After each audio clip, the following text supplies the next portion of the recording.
Lo. Kailangan ni Carlos Yulo, Brad. Bakit? Sino ba yan? Sikat ba yan? Sikat, uy. Sikat yan? Sikat. Dito sa Mindanao. Kung dito sa Mindanao, kami yung sikat dito. Pero kung nasa Luzon yan, di namin kilala yan. Hindi mo kilala Kasi yan?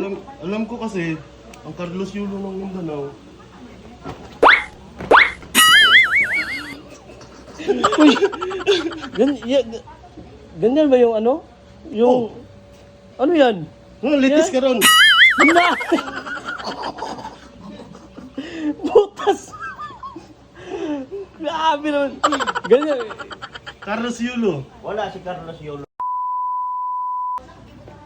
Boss. Si Carlos Yulo. Kilala mo? Hindi ko kilala. Sino yun? Yung ano ba? Gymnastic na ano ba? Yung kakilala ko lang na Carlos Yulo, yung kapitbahay na dito, si Carlos Madilo. Yung dapa.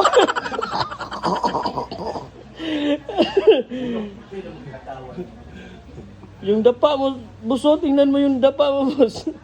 Hindi, ganito talaga kami dito sa amin. Pero hindi ko kilala. Sino yan? Si Carlos Ray, Yulo? parang hindi kayo bagay eh. Tingnan nyo sa akin, oh. Hala! Carlos Yulo dyan eh! Hindi nga mga pormahan Carlos Yulo ba eh? Grabe, Carlos Yulo ng Mindanao! Kailangan na nakabukas yung ano? Yan na, nakabukas yung butunis ng pantalon mo ah! Yan yung problema eh. Hindi ka naman siguro si Carlos Yulo. Carlos Lolo mo siya. Carlos Lolo ka man siguro. Ha? Wala nga makita, oh. Walang makita. Grabe hanip sa pormahan ah. Parang kailan lang ah. Boss. Kailan mo nang nag-trending karon na Carlos Yulo na atayo? Wala. Hindi namin yung kilala. Ha?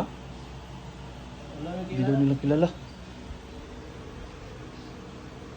Oo nga, hindi nga nila kilala. May bumibete pa na bandoler sa kilid. Grabe naman pormahan to.